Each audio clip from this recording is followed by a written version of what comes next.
Did the companions differ on issues of Aqidah? The vast majority say they did not.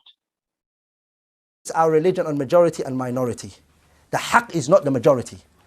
ولذلك, that's why the Prophet ﷺ said, he said, alayhi salatu wasalam, that, no, Abdullah ibn Mas'ud said, even though it's not sahih to the Prophet, أنت الجماعة, you are the jama'ah, even if you're alone. You are the haqq, even if you're by yourself. Because when you speak about Aqidah, the first thing that comes up to people's minds are the essential differences today.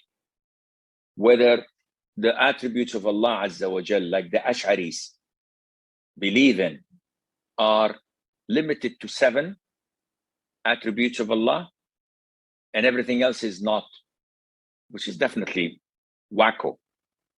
All these attributes mentioned in the Quran and the Sunnah, the Ash'aris come and say, no, this is not what it is meant. This is metaphoric. This is this is that, which totally changes the Aqidah. So when you say that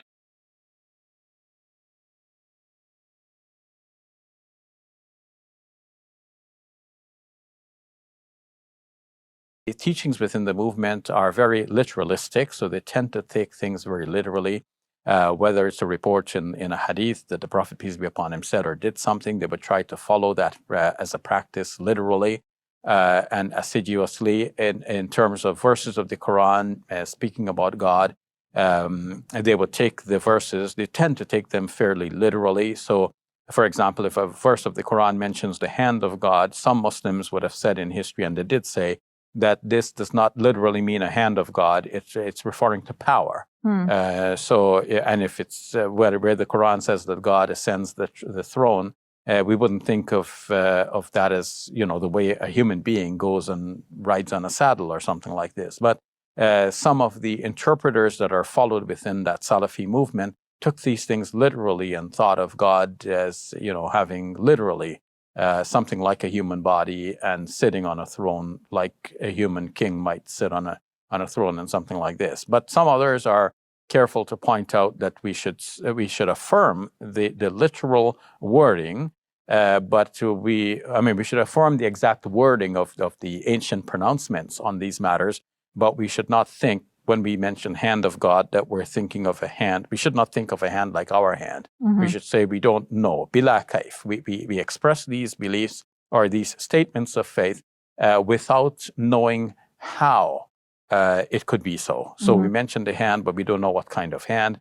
We mentioned that God ascended the throne, but we say we don't know what sort of ascension that would entail.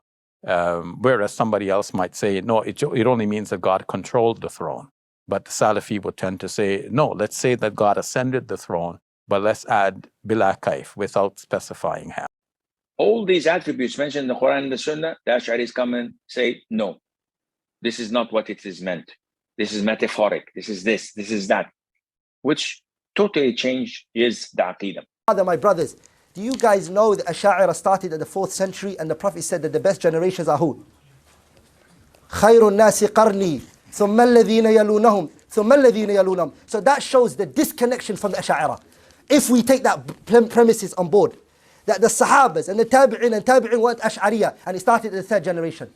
And Ibn Kathir, by the way, is a student of Ibn Taymiyyah rahimahullah, where he took the Safi, the pure Sunnah and the pure Tawheed from his teacher, alayhi rahmatullah. And he studied from him and he took knowledge from him directly.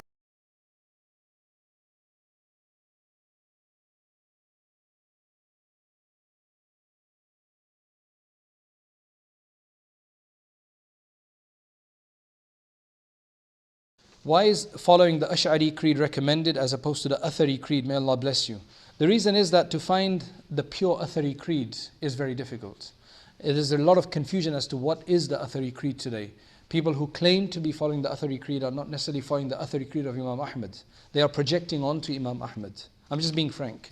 They are projecting onto Imam Ahmad certain ideas which are not necessarily related from him. Right? So this concept of the Athari creed is very recent. I never heard this when I was working in my Fiqh al-Akbar about 10 years ago. It's a very recent kind of phenomenon.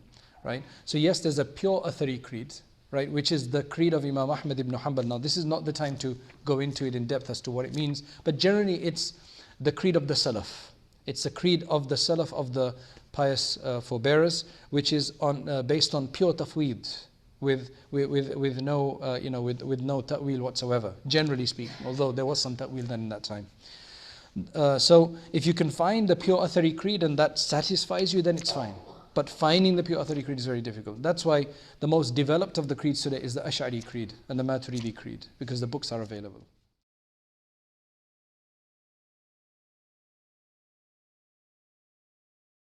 I believe every ustaz makes mistakes, without exception. Take the good from all of them and leave the bad.